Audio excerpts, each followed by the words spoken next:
And hello, everybody. Welcome to Xbox Ultimate Podcast. My name is Mav, and we are gonna have a blast today because we got lots of Xbox stuff to talk about. Because Xbox news this week has been firing on all cylinders, with lots of different discussions, lots of fun speculation to be had, and some cool news today, even that I personally am excited about because it helped cement a decision for me.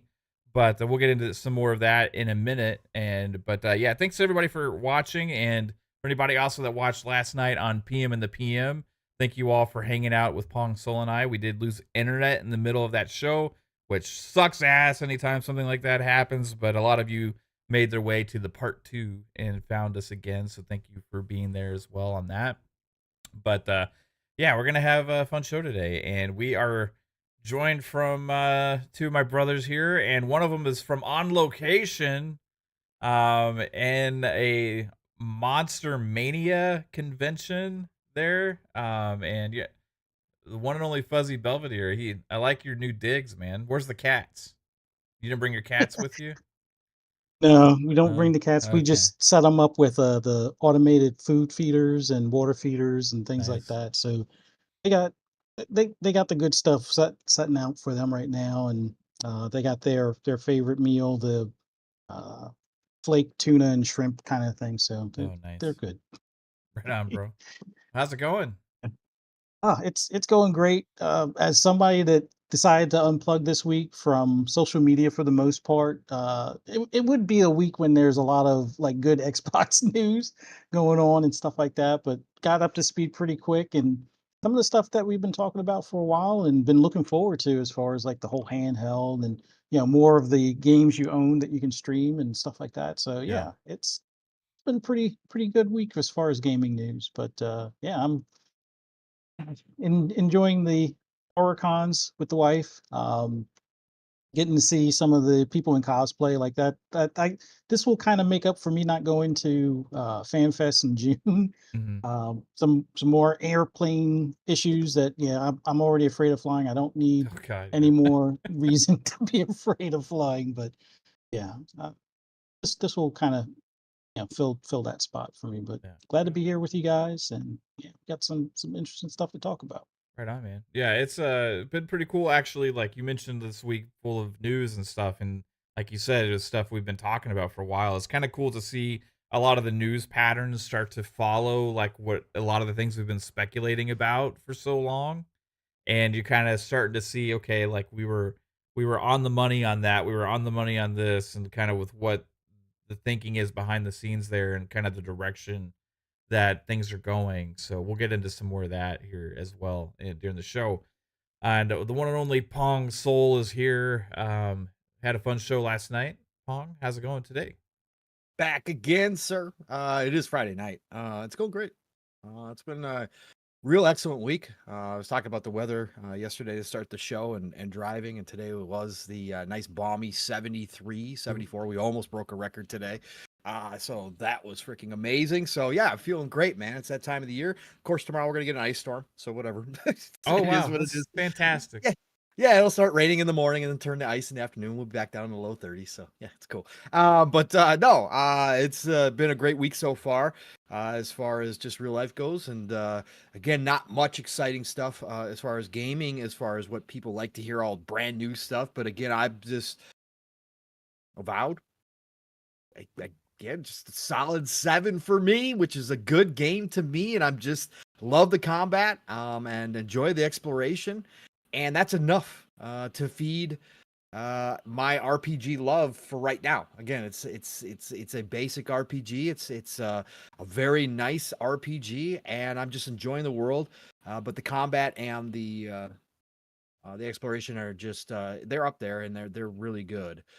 So I'm enjoying my time with that. Just got my War Mage robes to go along with my gloves and my robes. Just found those. So I'm a happy camper right now. And then continuing to spend some time with Age of Mythology and the new DLC, the new Chinese gods, because Mortal Pillars DLC, which is just awesome. So, Hmm. and then of course this week we kind of touched on it last night, man, that we got word that Age 4 is getting 2 new classes, including subclasses, kind of to a degree, because they've already got the two. But the main one is the Templars, the Knights Yeah. Templar, of course, from the Crusades, which I am totally in love with. So that is going to be right up my alley. I probably will dip into that DLC and re-download Age 4 when that shows up. And then Age 2 Definitive Edition is getting one of the most massive updates it's had, according to Clobriel and all the notes that came out with that in April. So I'll be back to H2 Definitive Edition at some point too. So yeah, no, just loving it right now, man. Getting ready for Adamfall at the end of this month. Obviously, March 27th, I will be jumping into Adamfall day one. It's in Game Pass from Rebellion. That game has been so high on my list, and this lead up, the hype that they've been building, I can't wait for that. But other than that, man, hey, I was nerding out before the show. Not video game related, but hey, gotta give, you guys know I nerd out to a lot of different things, but space is one of them. SpaceX Crew 10 got off the ground and launched, and they're going to rescue those two astronauts that have been up at the International Space Station for, God, no, what, 8 months now? It was supposed to be freaking like 8 days.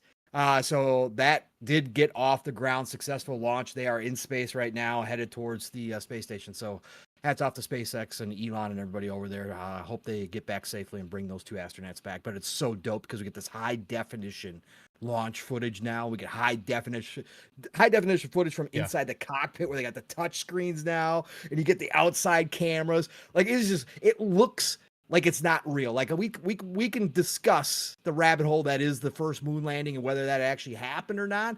But now, like, the footage is so damn good that it almost does look like it's not real, but it is. So it's just so cool, man. I still will never. God, man, I'm pissed that I will not live long enough, probably, to see Star Trek become a realization. I am pissed because I want that to happen, man. Yeah. Anyways. Non-video game related. Thanks, yeah, man. yeah. No problem, man. So you mentioned Avowed, and so one thing that happened this week is, first off, there was another update for Avowed, right, which was a pretty good size update. But beyond that, also, it seems like they're talking about supporting this game for at least the next year. And I remember when we were getting the like interviews and all the lead up to launch and stuff, it was kind of like they were like, we'll see about like potential DLC or any other content coming. But from their last post, them talking about basically, this is Clobrel had quoted them on Twitter, said, our team is committed to ongoing support. Within the next few weeks, we're going to be releasing a roadmap that will go over some of the plans we have that will be coming to the game over the upcoming year. Now, I think a lot of that's going to be more updates and patches based on community feedback and stuff like that as well. But it seems like it's worth it for them to do this based on maybe how the game has been doing. So I think there's maybe a chance we could even get some more content for Avowed in the future, being that they're going and adding features and all these other kind of things, at least over the next year for sure. So I thought that was pretty exciting. I think that that's good news if you're a fan of Avowed. I'm really digging it. I would be probably closer to the 8 to 8.5 range right now. I'm still not finished the game yet. I'm in Shattered Space, or not Shattered Space. What the Shatters? Is it Shatter Spark? I forget the name of the fucking area that it shattered place, whatever. The desert place. Shatter Scarp. What is it called? Shatter Shat. Shitter shit. I don't know. Anyway, I'm looking forward to finishing that game, and I've been having a blast. And just like Pong said, exploring, finding things, and like leveling up the character. All that's just been like a complete blast with Avowed so far. So I hope it. Is that what you're going Yes, for? yes. Okay. Yeah, I hope it like continues to expand, because I could find like an expansion of like story content for this would be really interesting, like beyond the main story, a new biome, new area to go to, or whatever. Maybe more companions. Kidder chat, Nate Dog says. So yeah, just keep an eye on it. I'm curious what they'll announce in the next few weeks when they talk about this stuff. So, um, yeah, but we got a lot of other kind of exciting Xbox stuff this year to look forward to. And one of these things we ended the show with talking about this last night, Pong. So we didn't talk about it a whole lot, which is the Xbox.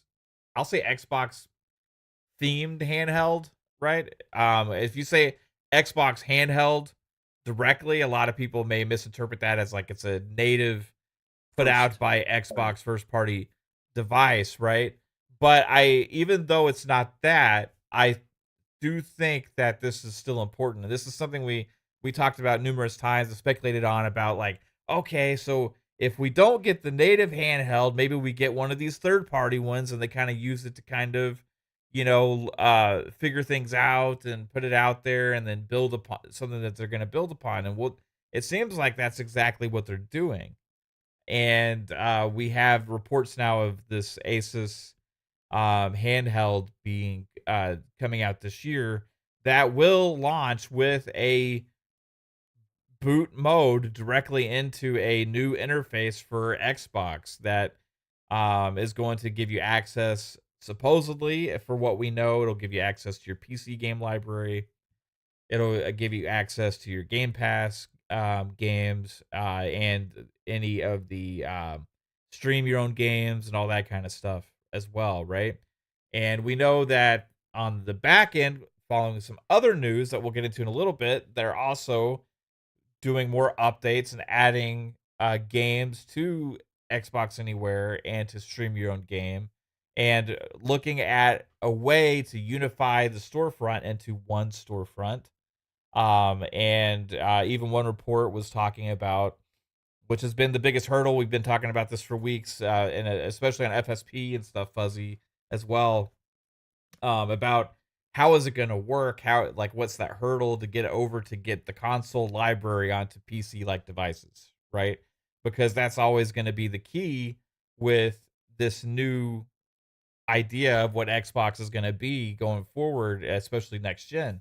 So I think it's key that this device is going to exist and be out there because it's going to be the device where this stuff is going to exist, right? And at some point, I wonder if there's any updates on existing hardware like a Series X and S that are going to take advantage of this stuff too. I mean, imagine one day in the next year, you get an update on your Series X or S, and the OS changes, and you get access to the fucking PC library. Like, just Aura History Untold. You don't have to make like that. They're trying to make this to where it's easier for developers to make one version of the game, and you can kind of just play it wherever. So it's going to be something to keep an eye on. But this handheld specifically is something I think is it's not going to be the end all be all, the final form, right? But it's going to be this device that is going to become more and more appealing and set the foundation for something new that we haven't really seen in gaming before.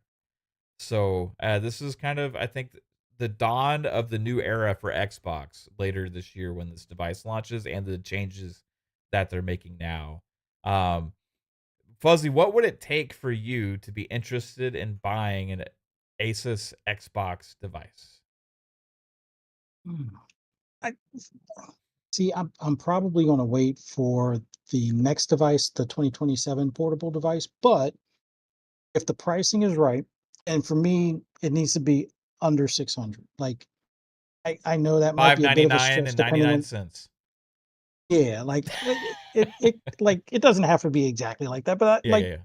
I think that's the sweet spot as far as price. It would be even better if it's 500 or 499.99 kind of thing. But um, considering it's made by Asus, and I think their cheapest one now that they offer, like at a Best Buy, is the 499 price, but it's the previous chipset and not the Z1 Extreme.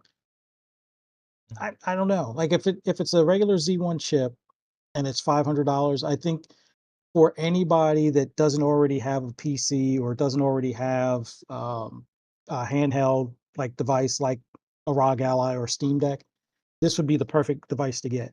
And then also pick up like one of those hubs, almost like the Steam Deck hub, but like one that can accommodate HDMI and keyboard and mouse and stuff like that. And if you're hesitant to get into the PC space and aren't quite ready to build your own, that would be the go-between. You'd have your portable console-like experience, but you can also put it in the dock and make it like a mini PC, for example. And I can't promise that you can play Steam games on it at the minute when it releases, but I'm pretty sure somebody will figure out how to side load the Steam store, or they'll just make it so the Steam store is accessible some sort of way down the Yeah. road. But people will get that part figured out. But for me, it's the pricing will probably push me over the edge to pick it up. But like right now with me having the Steam Deck, this is something I feel that'll be on par or better, but its own UI that's Xbox like as opposed to the Steam OS kind of stuff. So I think this has a lot of potential. Um, one thing, if they can figure it out by the time it launches, about playing the console games natively, which I know that's the biggest hurdle because of third party. But if let's say they're able to solve the first party console stuff, and they have an agreement with Ubisoft, although Ubisoft has got its own issues, which I kind of caught on the tail end of stuff with people buying IPs possibly. But let's say Ubisoft and Sega and some other partner third party has it where you can play your console games natively on there. I'm sold day one at that point. If they have that figured out right off the bat, yeah, sign me up. If they don't have it figured out, but they'll get it figured out, and it seems like there's a strong uh, sense that that will happen, which I believe is going to be the case within a year, maybe within 2 years.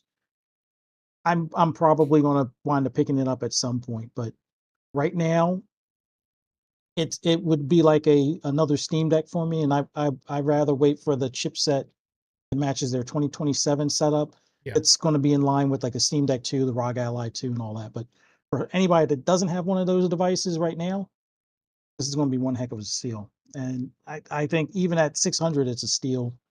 But if they can do the 500 like what they're doing for the standard Z1 chip, yeah, hurry up, pick Yeah. this up, get yourself a hub, mouse and keyboard, hook it to a monitor or your TV via HDMI, and you're golden.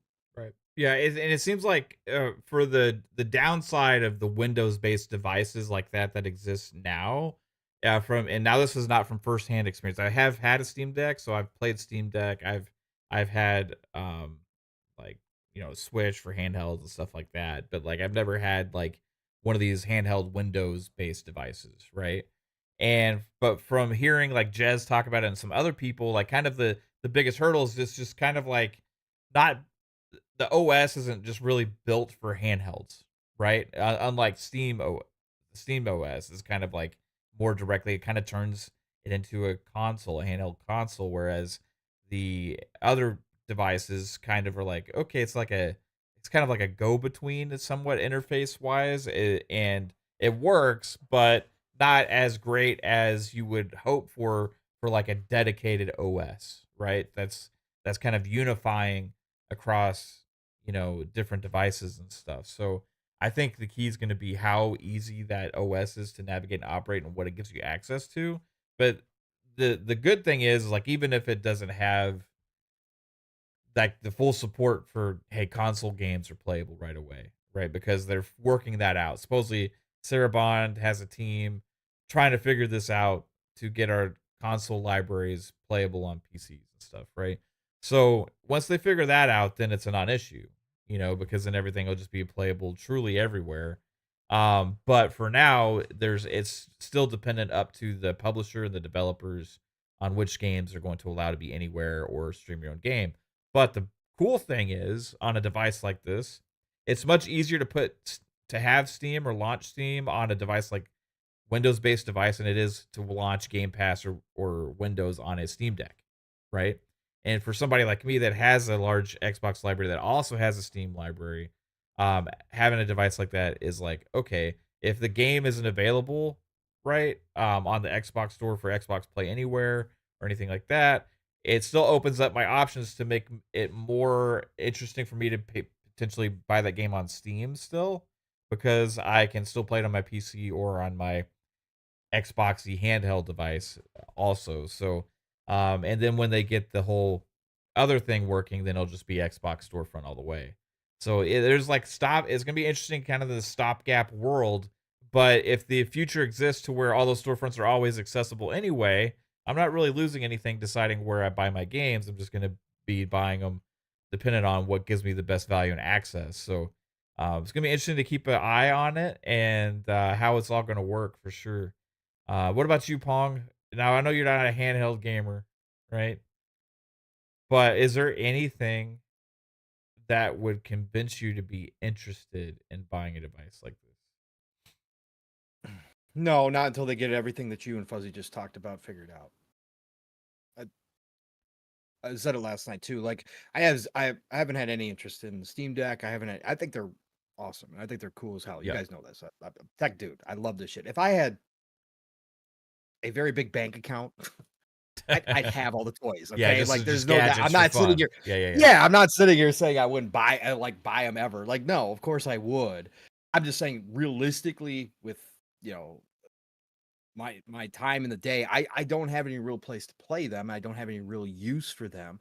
So they've been off my radar. And again, just cost wise, again, I said the Switch 2 is the closest thing that's got me right now to getting a handheld just because of what it is. But when I get it, it's going to be in dock mode 99% of the time. I'm Right. not going to be the dude playing on my Switch 2.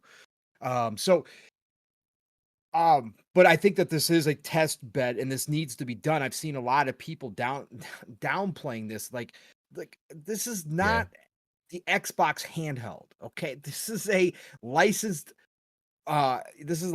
product, okay, that they are going to make it look like an Xbox so that the Xbox people have something that they want to go get, it. But really, this is a test bed for this new eye. This is a test bed for the Play Anywhere initiative that they're pushing for, that you and Fuzzy were just talking about. This is the guinea pig right here, and they're having a third party produce it. So they don't have to. Again, Phil came out last year, or whatever it was, or the beginning of this year, and said we're years away from Xbox doing it.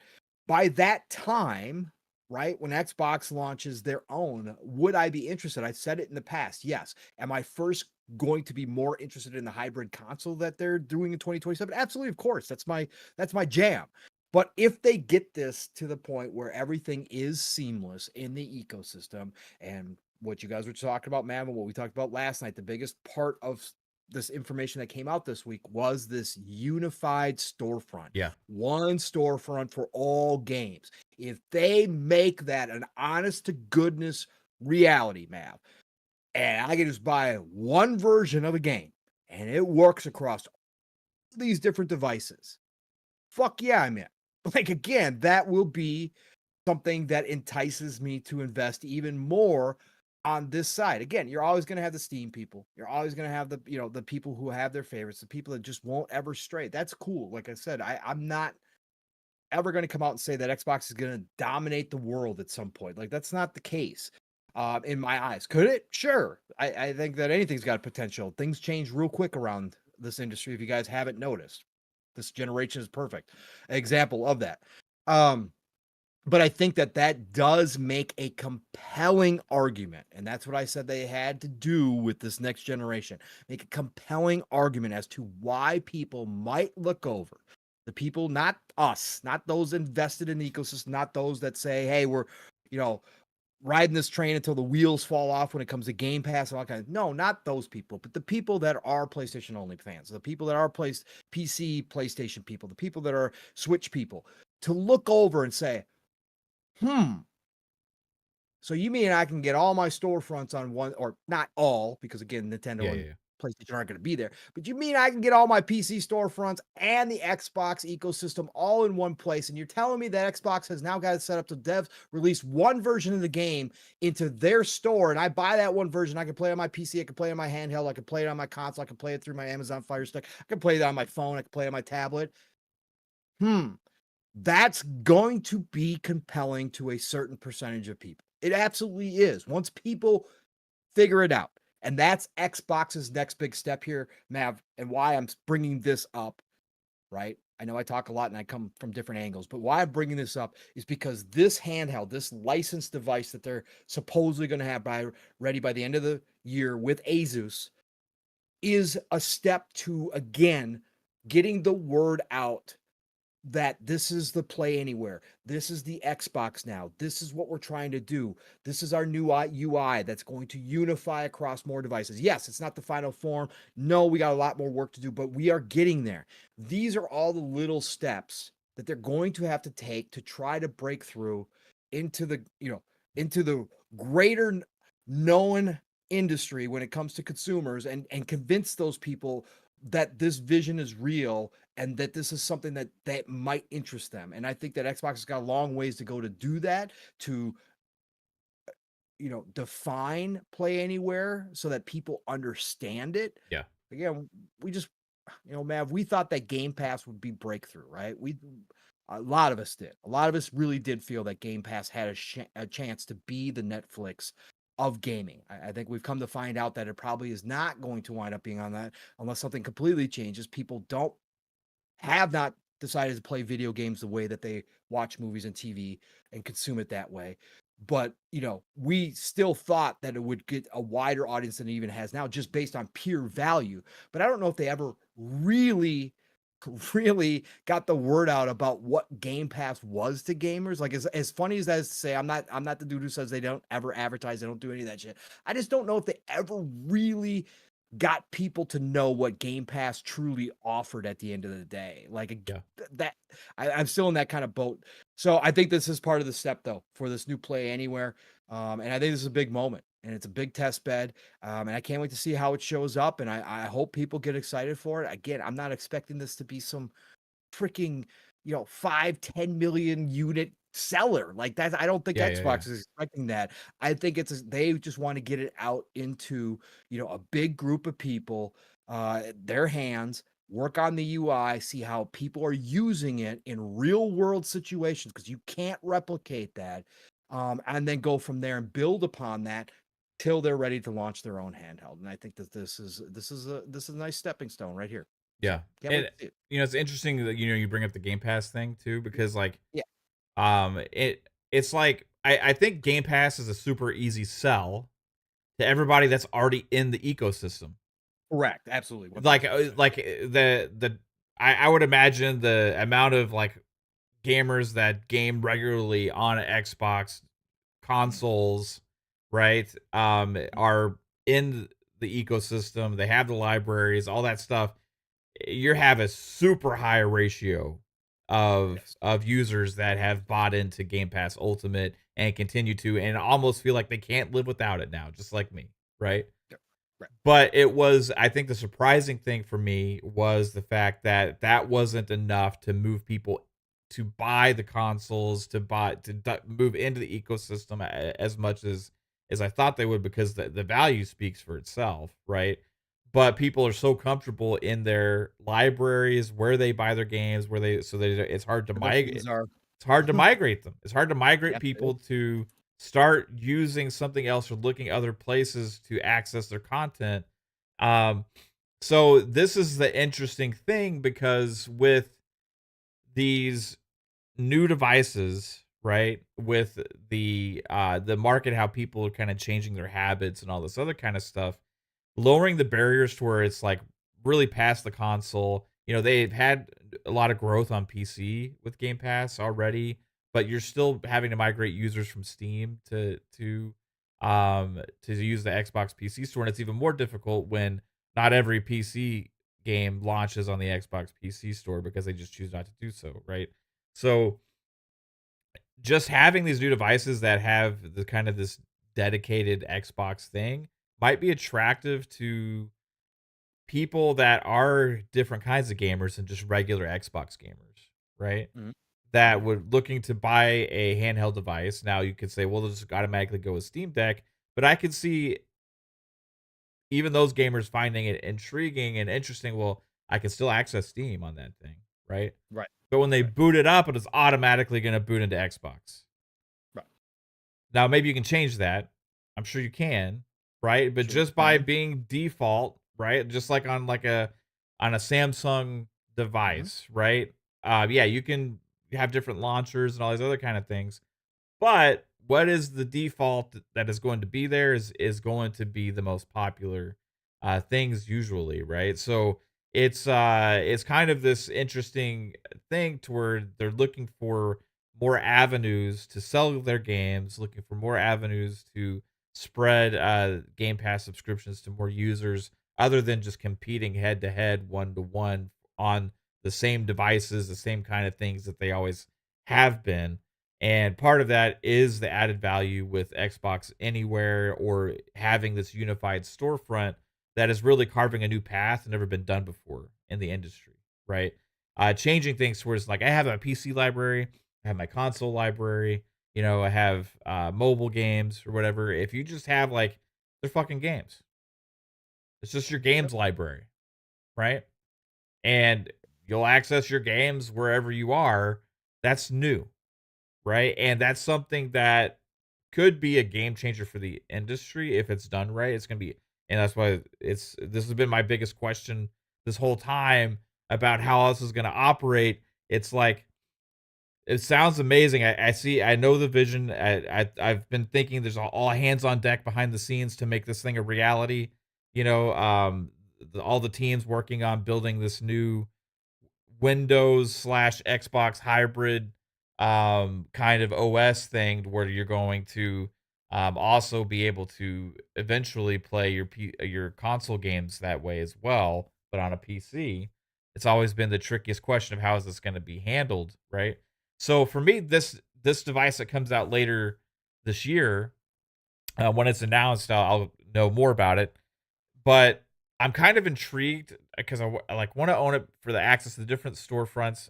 Like right now, my habits of gaming are I'll play on my console or I'll play on the PC or I'll play on my tablet, right, in bed via the cloud.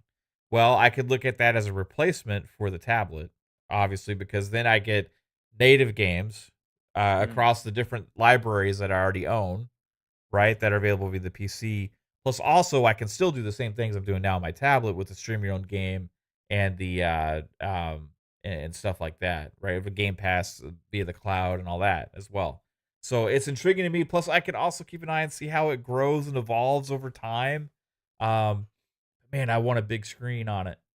And I know people say that they hate that with handhelds. Like, if it's like, what's the point of selling a handheld if it's got a huge ass fucking screen? And there's some devices that are out there that people are like, what the hell are they doing? Nobody's gonna buy that thing. The screen's too damn big. I'm looking like it. That's intriguing for me because I'm not buying the handheld to travel, right? I'm buying it to hang out and sit down comfortable in bed while we're watching movies and shit like that.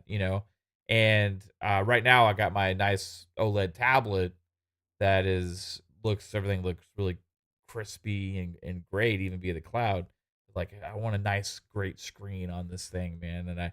And in ways, yeah, you for Fuzzy, he's like price is going to be a factor. The lower the better. For me, I'm like fucking make this thing as high end as possible, and I will be actually more intrigued to buy it. So we'll see. It's gonna be interesting to keep an eye on this. The cool thing is too when this launches, it's not gonna be the only one. Um, there's gonna end up being several because what the platform is just the Windows OS that is just being replaced. These devices already exist that are out there right now that are running just Windows, but any new device that launches that would have launched with the Windows is now going to launch probably with this Xbox launcher on it. And this one I think is more partnership to be like, hey, Xbox buttons on it and things like that. It's gonna look a little bit more Xboxy, but I'm really curious about how many devices end up coming out that are gonna have access to this same launcher and everything as well. So yeah, man, it's breaking new ground. It is for sure. And I think the last thing is to convenience. It because we all sit here and say, "Oh, this is gonna be great if they pull all this off when it comes to the new console and being able to access all these other storefronts." Like you said, Mav, it launching into Xbox mode when you fire it up, but then how the convenience factor, they have to get that right for Yeah. the average gamer to break through. Again, on top of being able to explain why it's beneficial to everybody and get everybody to understand what they're trying to do here, because again, this is going to be different than anybody else has really tried before, to this degree for sure. So they have to get that right, but they also have to get the convenience because again, the average gamer is not necessarily even tech savvy. The average console gamer, for sure, it isn't necessarily tech savvy, right? The PC Yeah. side of things, more people. I'm the perfect example, right? Console gamer all my life, right? I understand basics, and yeah, I'm not totally an old boomer who doesn't understand tech. Like, I get some things and I can be taught things, but I'm just saying when it comes to trying to break through to the mass market, convenience is everything, and it has to be super simple for the average consumer, the average gamer on any of these devices to go between those modes to make them valuable to the gamer who's going to potentially pick up that device, right? So that is going to be a big thing for Mhm. Xbox as well. Yep. Yeah. Man, it's Fun. it's interesting that like they have many times like Xbox is carving out a new path in the industry because it's like Mhm. they're done obviously competing just one to one with the Yeah. other platform holders. Instead, it's like we're creating our own thing. Fuck this. Right. You know what I mean? And they did that with Game Pass originally, right? They did it with PC day and date, Xbox Anywhere, right? They're now going beyond even with this whole unified storefront thing, and they're not in. No other platform holder has a situation like what they're doing with the handheld devices. The only competition there is Steam as well. So, and you could make an argument, well, it's more valuable for somebody that's a gamer that has a lot of interest in playing lots of different games to own the Xbox one than it would be the Steam Deck one because you Mm. still get Steam on that, but it's a lot easier to access all the other stuff, right? So, yeah, it's crazy to think too because something else, right, is crucial to this early stages of this as well because they just launched like late last year stream your own game, right? And we've seen some support for it. We've seen them adding games to it a little bit here and there. Started with 50. I don't know exactly how many are in there right now. Kingdom Come Deliverance 2 went there day one to stream your own game. And it's not necessarily Xbox Play Anywhere because you don't get the PC version as well, right? But it is being supported to give you the option to stream it. Another one that was just announced today that is going to support that day one is Assassin's Creed Shadows, which is pretty big, I think. Now it's not full Xbox Play Anywhere, um, but just having that option made the decision for me where to buy the game because of my habits, because of how I play games. I no longer am trying to decide if I'm going to buy it on, the PC and one of the other storefronts or if I'm going to get it on Xbox. 100%, I'm getting on an Xbox because it fits with how I play games now. Um, and it wasn't the only game that got news for that today. There was just a new announcement for a game yesterday, Silent Hill F, which actually I don't know if y'all guys saw the trailer. Silent Hill F looks pretty cool. But supposedly that one might be Xbox Play Anywhere, according to some sleuthing from Windows Central, as it was shown to be cloud, Xbox, PC, and Xbox consoles. So it seems like they're gaining some support for this initiative from different partners, and that's going to be the other key is like how many of these publishers continue to support these features and stuff, because if I get a handheld device, let's say I can't play it natively, if it has good Wi-Fi and a good internet on it, and I can access it that way, that's still what I'm doing on on my tablet now. So I wouldn't be necessarily taking anything away from me, but it would still be adding to my experience by being able to play all these other games natively, right? In that way. So that's something that was really cool to see today is a couple of games, new ones actually with these features. Alvin hit us with a $5 super chat. Says what interests me is the rumor it has more Xbox like grips, kind of like the PlayStation Portal. I hope feeling like a controller in hand is a big plus. Yeah, that was part of the talk is like Xboxy more like looking feel to it, and stuff like that. Hope that doesn't mean stick drift will be a thing. That would suck ass, right? But the handheld being kind of the Xbox theme, I think will be.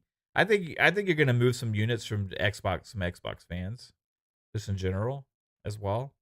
Um, but yeah, Fuzzy, what's your prediction on price? Like, you said it needs to be under 6 for you to consider it, but like, do you think it will be, or do you think it's gonna be more?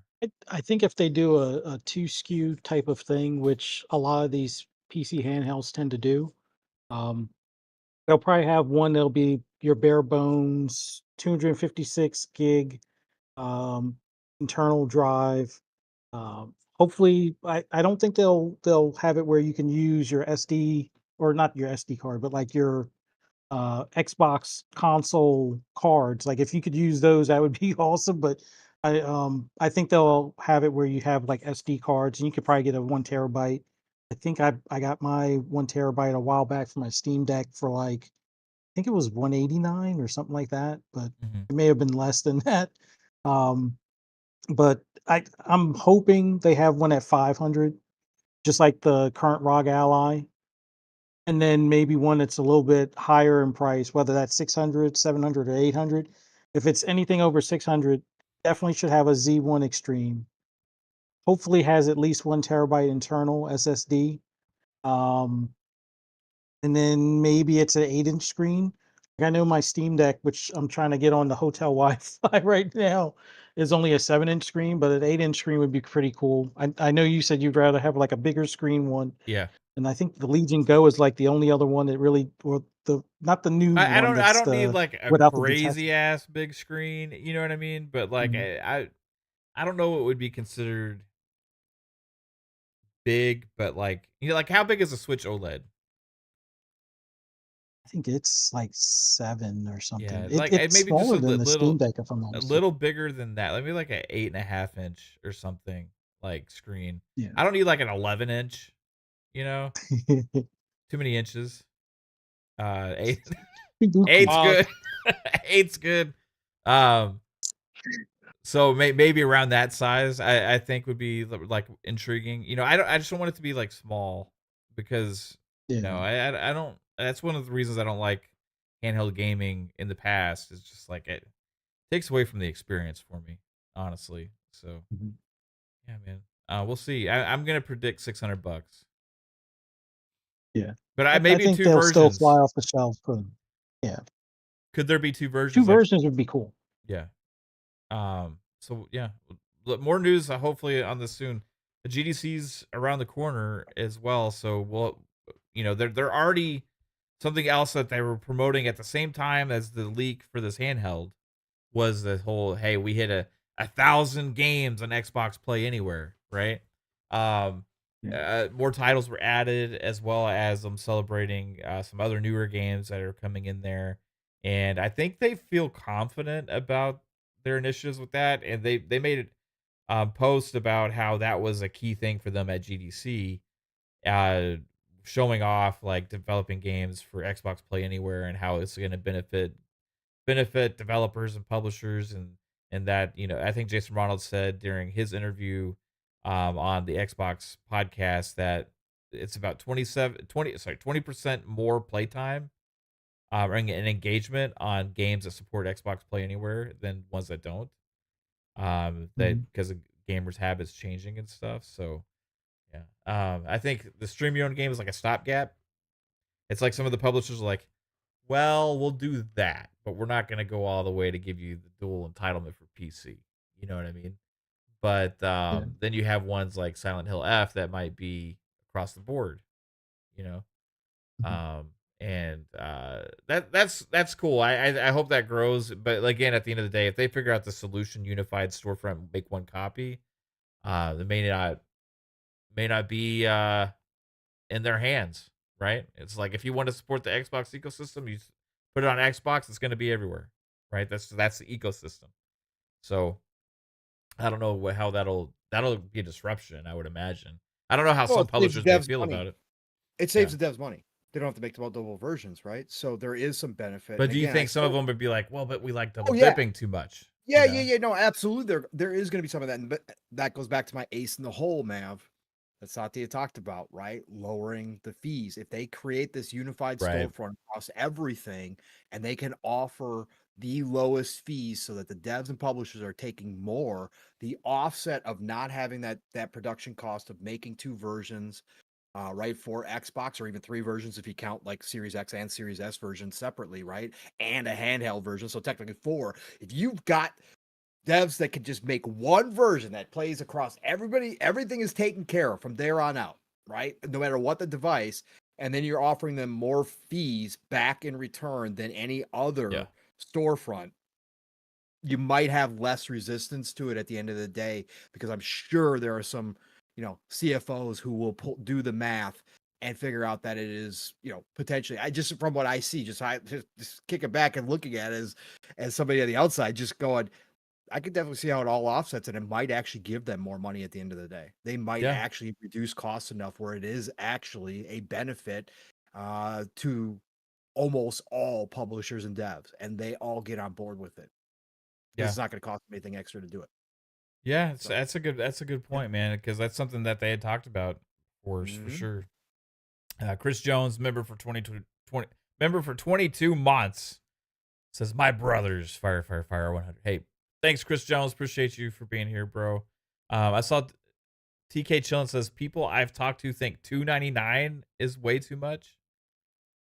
Well, are you talking about the Xbox handheld, or what are you talking well, like? this isn't the Portal. I mean, that's the Portal. Like if it didn't play any like game, like that, yeah, that's just like a console streaming. that's like a streaming device. That's what the Portal was, and that was Right. the price point where the Portal was. It Yeah, was that's like a $2.99. Logitech G Cloud type thing. You know what I Yeah, mean? You're gonna be like $200 to $300 or something like that, right? But like for a device that can natively play games like at a high yeah. enough level to enjoy them from PC libraries and stuff, yeah, you're looking like I don't know who these people are talking to, but that maybe they're basing it on like, well, if it's an Xbox Switch or something, like that's what they're I don't thinking. know. I don't know, but like this, if it's made by Asus, you got to just look at what the ROG Ally is, right? Yeah.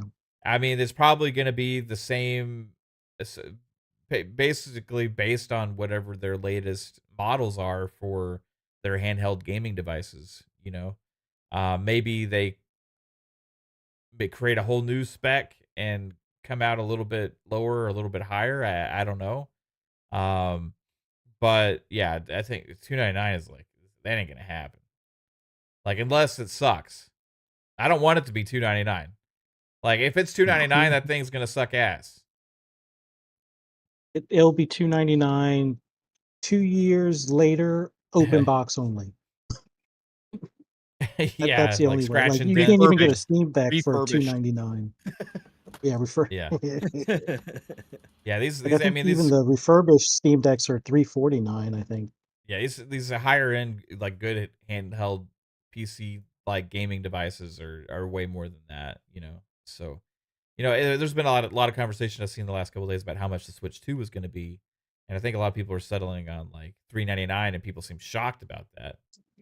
And I don't know, like, what could the Switch 2 be? Because like it's based on older stuff. I mean, they're going to sell it at a profit when they sell it. Yeah. So I don't know. I I think say it's possible. $499. You think it's $4.99? So people are thinking $3.99 is already too much. I thought $3.99 sounded about right. $3.99 would mean that they're kind of bending the knee. I think it's $4.99 just because Because they can get away with $4.99 and Man, still sell a ton of them. it's gonna be so like comparatively to the other PC gaming handhelds that are out there that are like power wise, it's gonna be it's gonna be so far away from those. I mean, it will support newer features like DLSS and all that on all those kind of things, right? But like, I don't know, man. Like I think if they get too cocky, fuzzy, and do $4.99, they won't sell as many as they thought they would. So $3.99, I think they're safe. I think they'll be okay, right? $3.99, they'll sell 20 mil in like the first couple of months, Yeah. or in like 6 months or something. I think maybe you could Four end up ninety getting like a nine. $4.99 like special version in like a year or so. That's like, we got the because this isn't gonna supposedly it's not gonna have an OLED, right? So like $4.99, we're gonna give you the I OLED. We're gonna give you the dock with the Ethernet port. Remember that wasn't in the original Switch either. yeah. Yeah, all of the kind of crazy shit. It's interesting to Mm. think like because it's like this Xboxy Asus device, could they end up launching more of a theme of products around these devices to like make some kind of like a dedicated dock? That would be pretty cool. Instead of yeah, I know you can dock these things anyway, but just using like Yeah. HDMI cables and stuff like that, right? But like to actually have Mhm. like a dedicated type dock thing, that would be pretty cool. Um, so Yeah. Yeah. Asus make it. If they yeah, if Asus makes it, or even if Xbox makes it themselves, whoever makes it, it's worthwhile picking up, unless it's like over $80. Like the Steam Deck one is reasonable at 80, but you can get equal or better ones out there for like around, I would say 40 to 60. 40 is usually the sweet spot where you have at least one HDMI. Maybe you have um, a, um, I forget whatever they call the input for like a monitor type of deal that isn't an HDMI. And then you'll have like probably two USB-C and probably three USB-A or something like Yeah, that. Like that should be $40 easy or less. Like on Amazon, there's ones for $22 and up from there. So, yeah, yeah, that would be an awesome thing to get. Make it a cheap PC, home PC, and then you can disconnect it and take it on the go with you. for sure. Yeah, on the Xbox one too, it's like with the amount of first party games they have releasing, in a way, like the device is going to have enough value for a lot of people just because of the first party with the Play Anywhere. You know, um, I mean, they have this year. They have so many. We could run down it all. I've done it a million times, but it's a crap ton of games this year from first party, and all those automatically are going to support with Game Pass as well across the devices. So it's like for many people out there, any third party game that supports it is just going to be like a bonus. So I'm curious how many people in the Xbox community will dive in like right away on this thing, being that it's Xbox themed and labeled, right? But yeah, time will tell. It is the start of something new though, for sure. As well as this whole identity of what Xbox is becoming down the road. Something else that speaking of identity that happened this week is we got the reports that Ubisoft is maybe shopping their IPs to Microsoft and EA. Something you alluded to earlier, Fuzzy. Yeah, and I'm just gonna straight up ask you, Fuzz. Do you think Microsoft Xbox ends up with Ubisoft IP? And if so, what are they getting? I'm putting you on the spot. Like I need Okay. a definitive answer.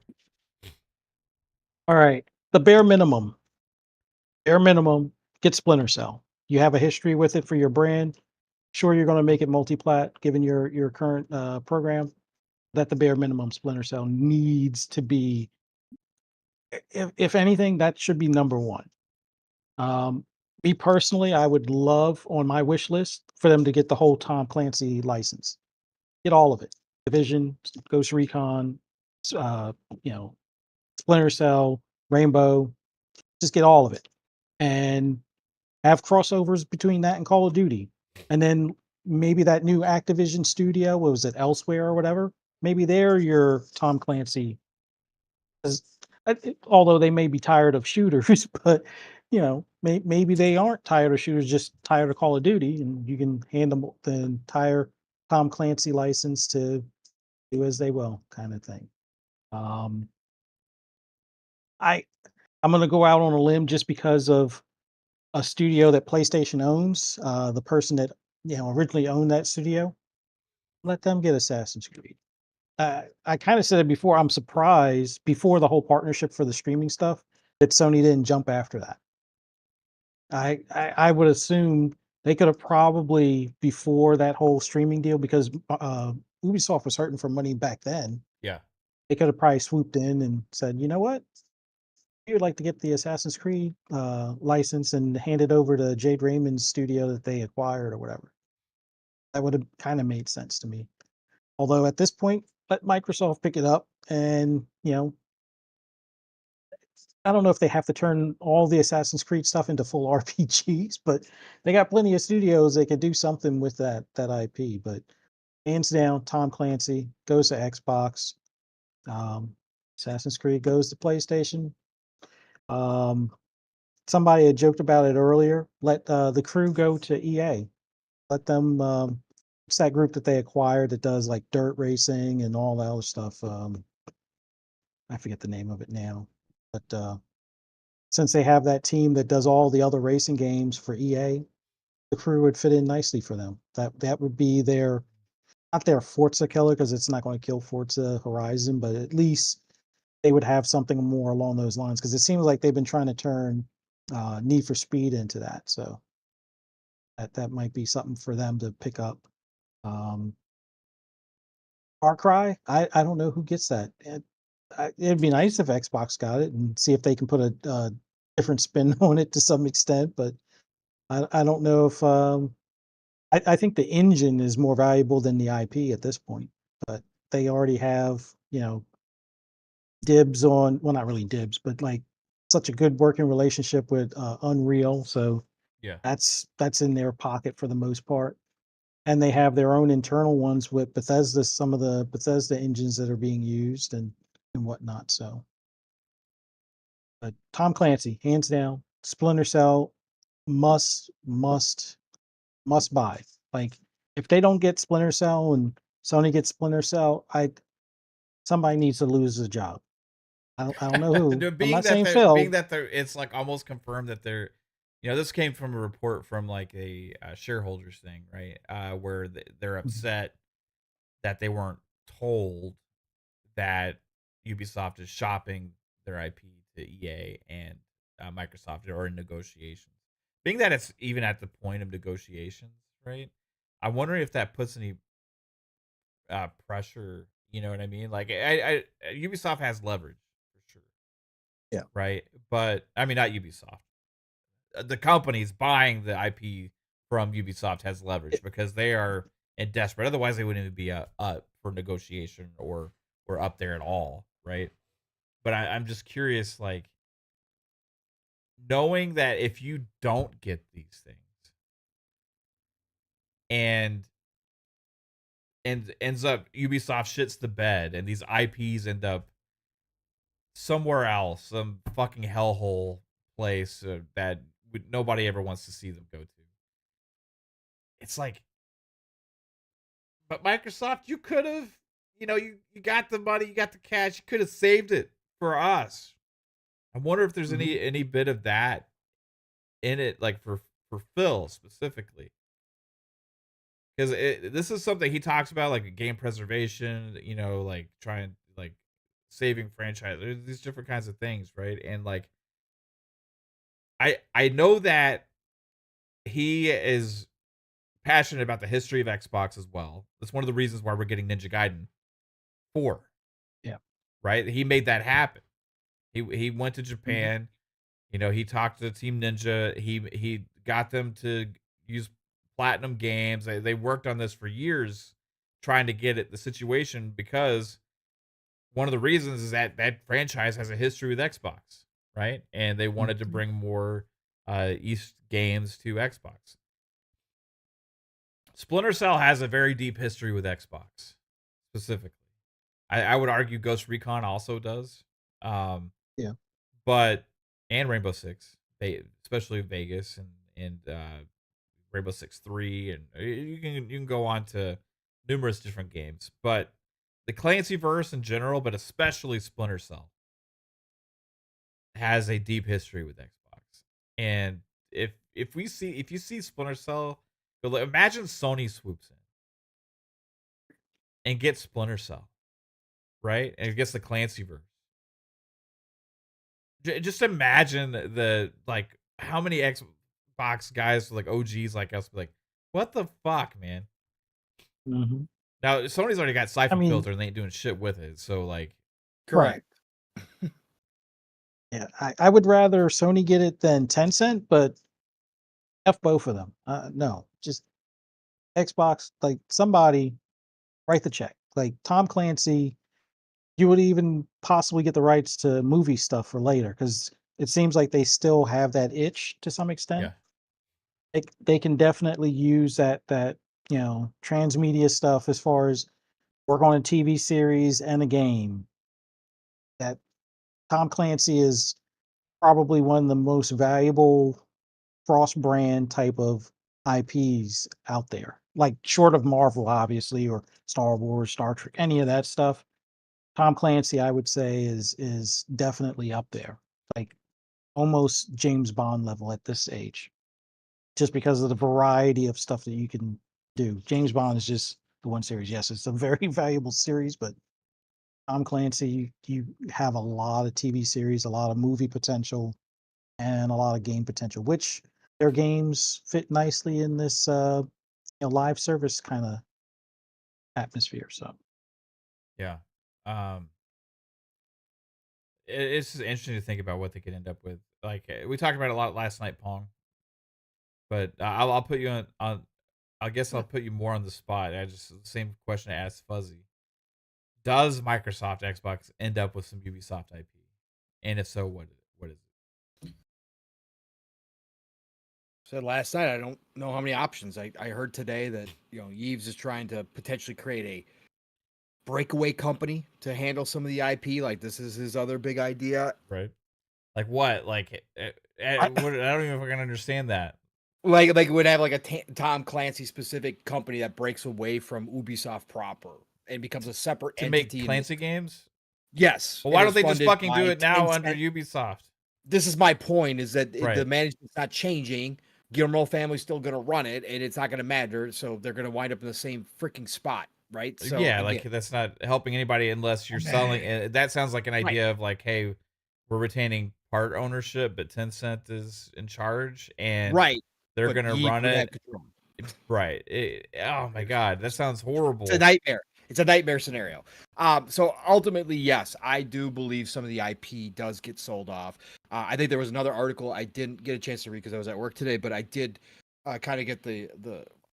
It was pretty obvious from the headline what they were talking about is that the IP at this point has potentially could have more value than the entirety of Ubisoft. Like if somebody was going to come buy Ubisoft, like the IP itself might be more valuable. And obviously people go, that's not it is actually possible because a Yeah. lot goes into that when you think about again the bloat that we're talking about, the amount of employees underneath Ubisoft, the overhead costs that Ubisoft has. It does make a lot of sense Yeah, because a at lot of this that point. diminishes the Right. value because Diminishes you're the value. looking at the Right. cost of, of Correct. taking all that Taking on. on all Yeah. taking on it on and then cutting and doing all that stuff. So I think ultimately they do wind up selling some of the IP. It is going to be tough for Yves. I talked about this last night, determining what he wants to give up and what he doesn't want to give up. But I think that does. I think there is something to why we heard just EA and Microsoft Xbox as two potential suitors on the IP. Not that there's nobody else out there looking, but for the big stuff, I think Yves, if he's going to go this route, he wants somebody that he trusts or somebody that he's partnered with in the past or somebody that he knows will be a steward of the IP. EA is very similar to Ubisoft. He might have some relationships that I'm not privy to. He's been around for a very long time in this industry that he feels comfortable with EA. Again, EA is a whole separate issue that we obviously have talked about plenty. They're not the prettiest of companies either to own a bunch of Ubisoft IP, but whatever.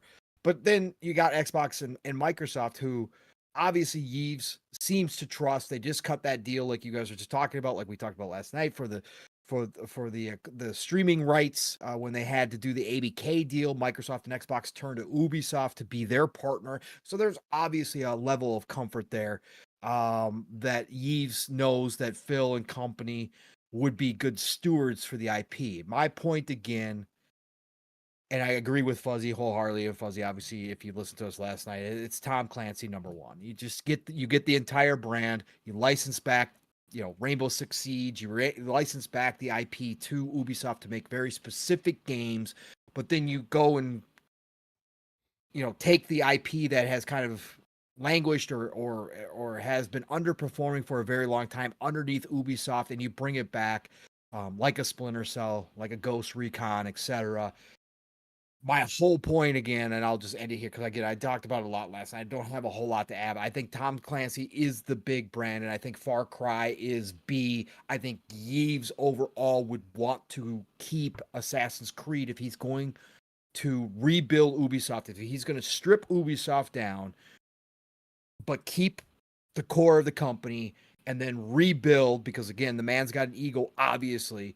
I think that Assassin's Creed is his biggest baby. It's the most stable baby right now, even though you can look at what's happened with Shadows, etc., and say, well, that's not even really true right now. Yeah, but overall, the roadmap for Assassin's Creed, how Assassin's Creed has performed, is the best option for him to keep and rebuild from the ashes of what's left.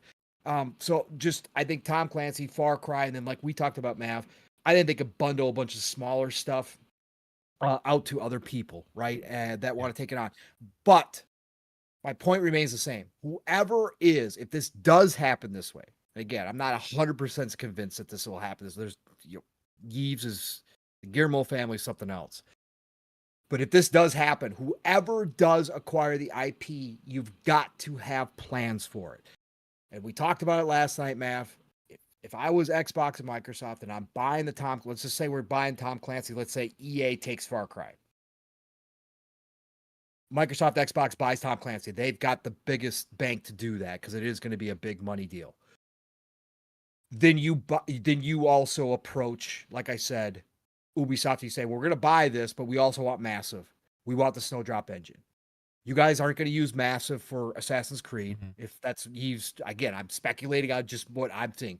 But you buy Massive, you buy the Snowdrop engine, so you've got the Division taken care of, right? Because the Division, I said last night, would be a perfect match. Yeah, and probably any future Clancy games. And any future, right, it'd be built around that. Then you own another, again, the value also is in the engine. Now you own another a proprietary engine that is beautiful, that has proven itself. Again, you look at Avatar, you look at Star Wars Outlaws, you can talk about the games all you want, but the engine is beautiful, okay? And you've got the ones who created it underneath your wheelhouse. But I think whoever does buy the IP, whoever winds up, I don't care if it's PlayStation, I don't care if it's Nintendo coming in and buying, Rayman and Rabbids or whatever the hell, you better have a plan for the IP. I don't want the IP just to be bought to be mothballed somewhere. It's got to have a plan of comeback. These brands that we're talking about are way too big to just gobble up and then do nothing with. I don't want to see that happen. But I ultimately do think Tom Clancy, I don't think I'm going out on a limb. Besides Assassin's Creed, Tom Clancy is the shining jewel here. And what Fuzzy said is exactly what he echoed what I said last night. The transmedia part of Tom Clancy, after the success of Fallout that Xbox now has had, I know Halo was a different story, but the success of Fallout showing them how powerful transmedia can be. You got to believe that there's some visionaries within Xbox and Microsoft that look at that and go, if we get the whole Tom Clancy brand, we control that for transmedia as well. Tons and tons of value, short term, but especially long term when they're looking down the road and what they got going on with the Play Anywhere initiative and how big they want to make the Xbox brand. I think Tom Clancy's the one you just go all in on and grab and work out a deal. Yeah. I mean, if here's the thing, Ubisoft at this point cannot do any worse with the Clancy brand than they have been. No, I mean, we're a generation and a half without a Splinter Cell game. We've had Rainbow Six Siege is the only Rainbow Six we've had in this generation and a half. Ghost Recon, we haven't gotten anything this generation. We got one good game that people really liked last gen, and then another game that launched horribly and then ended up getting updates to become a good game over time for Ghost Recon. They've had started projects in the Division, in Ghost Recon, all canceled. Yeah. They have announced via blog post that they're making a Splinter Cell remake 3 years ago, and we have yet to hear anything else about it in that time frame, except for very, very little bit of talking points during a uh, anniversary kind of special they had, which they didn't bother to share any information at that time either. We've had X Defiant being created, which just shadow over most of the Clancy brand in a way. Those, like I said, those other projects were canceled. Heartland canceled. I forget what the Ghost Recon one was. Maybe Ghost Recon Frontlines, possibly. I can't remember the name of Yeah. it. Yeah, Frontlines was Don't remember canceled. anymore. Yeah. That one only was announced and canceled like within months. Um, just absolute atrocious mismanagement of one of the best and most valuable brands in gaming for the previous 2 decades before that. You had Rainbow Six was the simulation, uh, team based, SWAT based shooter that required teamwork and coordination and developed a hardcore fan base, all in and of its own.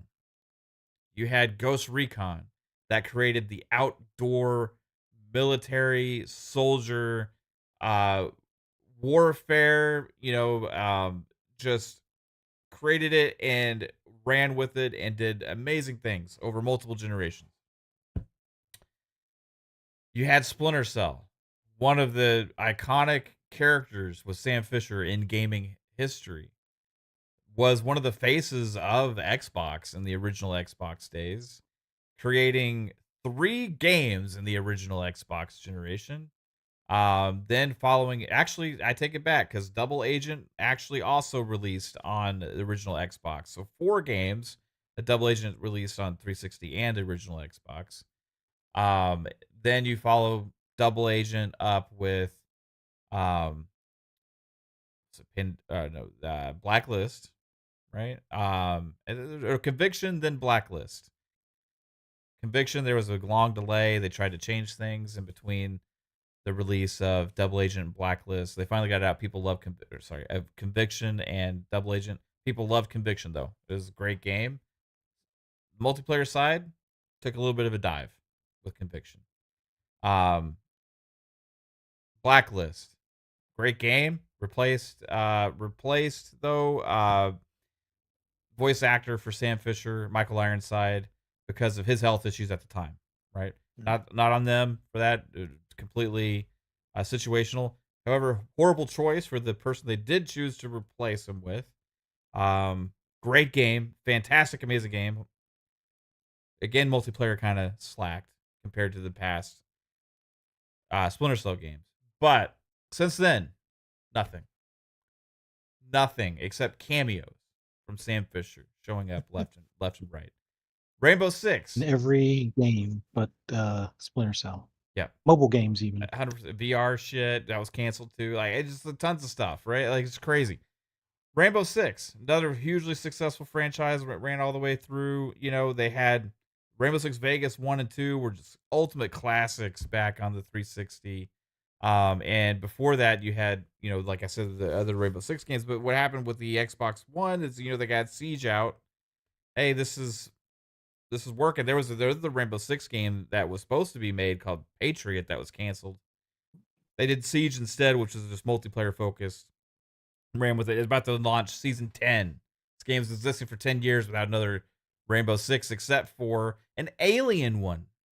I had fun with this game, right? But hey, we're gonna take Rainbow Six and we're gonna all of a sudden turn it into Soldiers versus Aliens.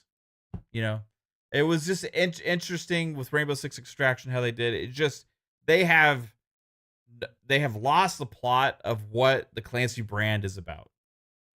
The Division. Wow, they created this game and this game that was like no other out there, right? I was like, wow, it's amazing. They stopped supporting it. The Division 2, oh my god, it's amazing. No, like no other game is so much better even than the first one. Oh my god, stop supporting it. Oh, we're gonna do a big next gen update. Oh my god, what happened? All these players are flooding because the game's fucking amazing. Oh, I guess we got to make content for it Mhm. again. I got to take our shell team and start rehashing seasonal content, try and build it back up. Oh, I guess people are sick of playing the same shit over and over again. Well, we're gonna make a free to play fucking division now. That's not anywhere near as good or like what the actual division is. What fucking makes you think that's gonna work out? Now they announced the Division 3. But I don't even fucking think they can make it. I don't even know they instead of making Division 3, they had Massive making Avatar and Star Wars Outlaws. Mhm. And those didn't work out so well for Ubisoft. Even Assassin's Creed now is starting to be heavily mismanaged, right? We'll see how Shadows does, crossing my fingers, right? But since the last major Assassin's Creed game was Valhalla, and that came out that was the first year of this generation. Mhm. What the fuck is going on? I just don't understand it. But anyway, on the Clancy stuff, yeah, just you can't do any worse at this point than Ubisoft themselves. So for the love of God, somebody that will at least make games. That's a pretty low bar.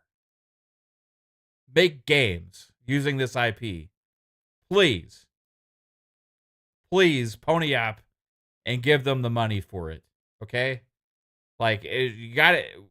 Yves may clinch it with his fist because he sees a potential future value of it. I don't think, like Pong said, where his, like, hey, he wants these IPs to go somewhere where they're going to still be successful.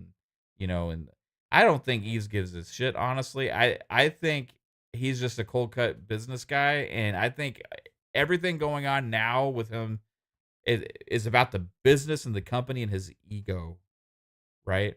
And about saving face and making sure that he can still call himself and his company a success because it was a self-start family ran thing, and for them to concede defeat and lose everything would be kind of them like throwing in the towel. I mean, they fought tooth and nail to be able to remain in charge, right? But every time I've heard this guy speak about their games and their properties, they don't he doesn't speak about them in the way of like how amazing they are, the creations they create. It's all just about cold, calculated what is going to be, what does the market research and what do the focus groups say people want to play, right? And that's Mhm. how he speaks about games. That's how he talks about it, right? And for me, it's like, hey, if that's the guy that's on top, the number one head honcho, making these decisions going forward, blaming employees when things are bad, saying it's up to them to save the company. All these things that he has said and done. It just please, for the love of God, I'm asking you, Eves, let go, sell the Clancy brand to somebody who will at least make some fucking games. EA, they will at least make some games, right? Microsoft will definitely make some games, right? Hey, you need to get rid of some employees. You don't want to look bad laying off all your staff in this company that you built. You know what? Give a couple teams along with the IP to help with the production of these games. You gotta do something. Just let go, bro. It's too little, too late, and I don't trust you with the franchises that I love. Please, Ubisoft. Keep Assassin's Creed. Call it, rename Ubisoft to Animus Productions. Right? Whatever. Far Cry 2. Let it go. Sell it to Crytek.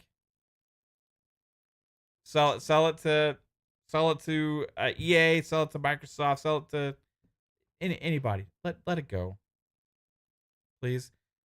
You don't know what to do with it going forward. It's gonna be interesting to watch, but that's my plea. Please.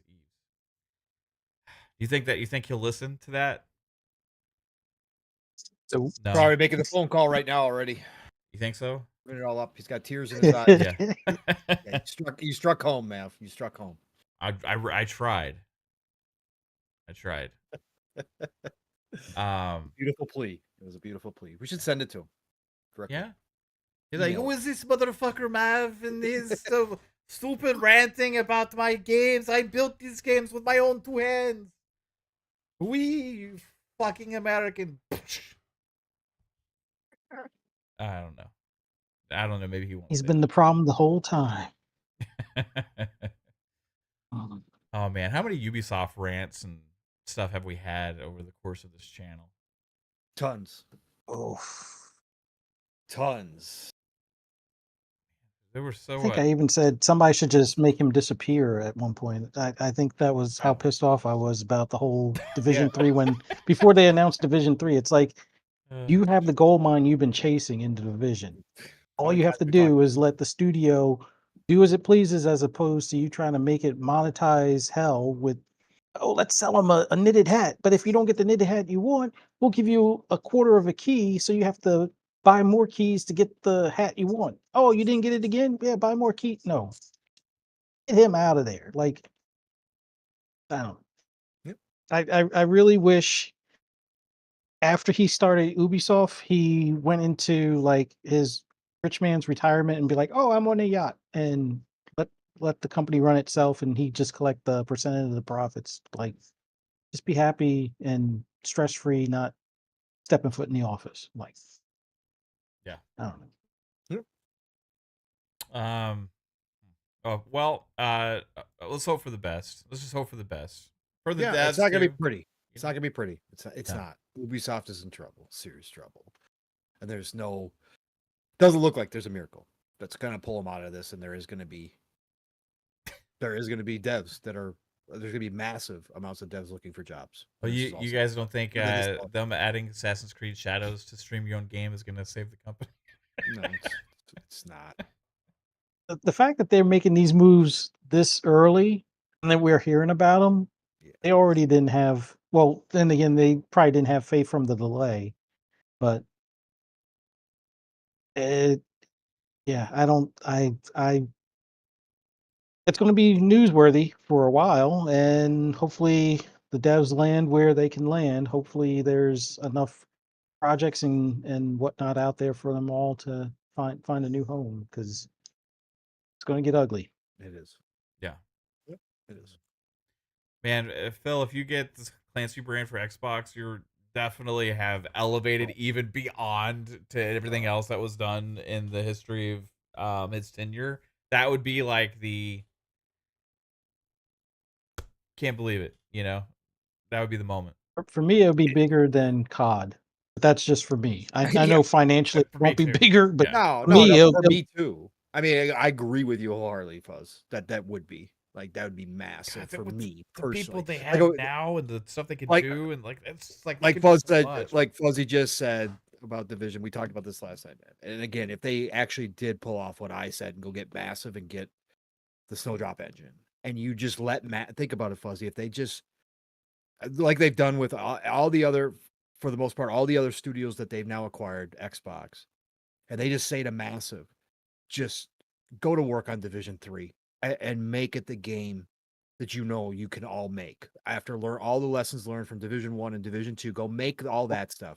We'll have plenty of time to figure out some monetization, because yes, we're going to have this is going to be a games as a service, right? This is going to be a games as a service. But just think about what that team could pull off if they were just unshackled from the pressure of Yves and that leadership team going, how are you going to monetize this? What are you going to do to fix this? How are you going to monetize it? What can we do to screw over the community? We need more money coming through. Just think about what that would be, Fuzz. My God. We would it would be the best of worlds for that team to be underneath Xbox. Yeah. I think personally. I can envision all of New York, New Jersey, Delaware, Pennsylvania, like almost the whole Northeast With to be a snow. playable map With snow. with seasonal changes. Yes, with seasonal changes. Correct. Going back again, like I said, just give us what you the bull shot that you showed us in the first Division trailer, get us there, Yeah. and you would have the fans fucking through the roof, like through the roof. I'll add Oh, if you're gonna go that and live up to original trailers, yeah, go ahead and get them to Watch throw in Dogs too. Watch Dogs. Yeah. Yep. Because if you can live up to that original trailer, Yes, which yeah, you could now. Which you Yeah. could people Yeah, pointed out they AI. could do. Yes, exactly. They could go beyond that trailer now of what Watch Dogs interactive kind of world was gonna be. And I love Watch Dogs Yeah. again. So if anybody's questioning, I love Watch Dogs 1 especially. I enjoyed Watch Dogs 2, but I 1, bro, they had it. It just wasn't what it was promised. Again, that's fine. But now Yeah. you could pull all of that off. And again, Division, same thing. The dynamic part of the Division that was promised from the first one, the different physics with the individual bullets causing bullet holes in the cars, the windshields breaking, how they were all that stuff could absolutely be done nowadays in that Snowdrop engine. Like that is, I give them. They're just under so much pressure from Ubisoft, and then it's been stop started again. The Heartland just going to Division, stopping and starting Heartland and doing all that bullshit, stopping and starting. Oh, we're going to bring back 2 again. We're going to start up a whole new DLC. We're going to start a whole new team. We're going to do this. Oh, no, I guess we're not really going to do that. Oh, yeah, we're back again. They could already had Division 3 launching. Like, had they not screwed all this up, they could have had Division 2 in a great spot, and they could have had Division 3 launching. Like Fuzzy said, we've had this conversation directly on multiple shows, Fuzzy. They had the game they were searching for the entire time, but they just fucked it all. And then said, okay, well, we made a mistake. We're coming back. And they got people excited and then threw it all the fuck away again. That's what Eves and that Guillermo family do. That's what that leadership team over at Ubisoft is doing. Like, that's what they've been doing for years now. They don't understand the industry anymore. I am convinced at one time they did understand it, but when they started chasing the golden goose, they lost it all and they don't know what this industry is about anymore. Right? Assassin's Creed is the lone standout for me that has not lost, totally its way. But I still think they're kind of scrambling there. But Far Cry certainly is a good game, but they've fumbled the bag so many times in so many other areas. I wish they were gone too. I've called for the Guillermo family to give up and just leave, knowing that you built one of the biggest publishers at one time in the gaming industry. Leave with that pride, but just you gotta look in the mirror, man. You guys don't have the golden touch anymore. You just don't. Which I want to play a game. Oh, first, let me get to this. Brett Bingham, $5 super chat. Instead of save Ferris on the water tower, it will be save Sam Fisher on the water tower outside Microsoft and Xbox headquarters. Absolutely, bro. Thanks, Brett. Appreciate that, man. Yeah, save Sam. Save Sam. 100%. First I do have a question. It would be ridiculous to split up any of the Clancy properties without just getting all of Clancy, right? And I don't even know if Almost you have to could with the really. licensing. Yeah, no, the Yeah. license. Yeah, I mean, you got to buy all of Tom Clancy, or so there's not like just get Splinter Cell, right? Or just get Rainbow Six, or just get this or that, right? You're buying the whole kit and caboodle. Yeah. You gotta control it. Okay, so let's just say the entire industry is in a bidding war for these IPs. Okay, I want to know who's the best fit is for the IP. Who would be the best stewards of these individual things. Okay, I'll say Ubisoft Assassin's Creed. I'll leave it there. I have somewhat of a level of trust there still with them with that. Okay. Especially with their plans with the smaller and then the bigger, the smaller. I love that. And I think that, again, even though Mirage didn't hit the way that maybe they wanted it to, I still think that their roadmap for Assassin's Creed is the most solid, and I would trust them to continue with the roadmap. We know that they have multiple games in development, and like things are, even though Shadows was delayed, I mean that happens, right? So like there's still no reason not to be excited for the next one that's supposed to be based on witchcraft and I like all really this. want Hexay. I mean, I'm being Yeah, selfish here. I don't want any disruption yeah. because I want Hexay. That's the one I'm looking So forward just to. we'll leave Assassin's Creed alone. They needed to survive as a company as well. Like, just, hey, keep Assassin's Creed. Okay, so who would be the best fit to actually produce great Far Cry games and actually be able to create them and have it be a successful franchise? Are we talking about is this an imaginary world where whoever we pick has the team like that could do something with it? Like, or are we talking They about got to have the realistic? resources Well, that's what I'm available, saying. right, to be able to make this happen in a world where they do like where they can make that happen. I could think of 2 teams from Sony I would like to see handle Far Cry. Okay. Team 1, Sucker Punch. Just because of their spin on the Ubisoft mapping setup, but more so than them, Team Bend or Bend Studios. Um, the way Days Gone was set up, I mean, sure, it was more about the hordes of zombies or whatever. I forget what they call them, but the on the line or whatever. Um, I think they would be good at least enemy spotting, enemy alertness, and giving you that overwhelmed feel when you're behind enemy lines, trying to, you know, clear a base or something along those lines. Like I think they would do a good job on that. Um, whether they're using the Decima engine or no, Decima is the actual Sony one. What's the one that Denua, or is it what did Ubisoft use for Dunia is Dunia? a Okay, Ubisoft engine, but it's like they didn't Crytek. really yeah, they didn't really like invent or create Dunia from scratch. I mean, they may claim or whatever. It might, and this is my opinion, but I remember because I was such a Far Cry fan from the get go, right? Is I was big into Far Cry 1, and Crytek made that game and they made CryEngine. So CryEngine at the time was like we had never experienced anything like that before. A open world shooter where like all this destruction, like it was just crazy what they were doing. And I remember seeing they're making CryEngine, this and CryEngine that and stuff, and it's like they're adding all these things, and I was like, man, this fucking studio is amazing. I can't wait to see what they do in the future. Like, and then they were basically what happened was, hey, they had a huge hit with Far Cry, and they were like, we got the technology, we don't need these guys anymore. So, but they didn't own the rights to the CryEngine, so they took. Now this is me speculating, okay?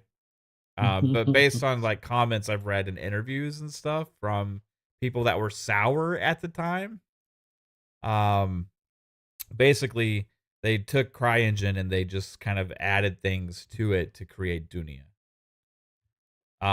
That's why the first Far Cry plays much like Far Cry 6 today. And you can make that what you will, right? But that's basically what in my opinion happened there, right? So, um, you're and like not a lot of games use the Half-Life engine or whatever. I the forget what they call that engine. source engine, yeah, Source, yeah. yeah, but they will license the source engine just Uh, much like Crytek will license the CryEngine.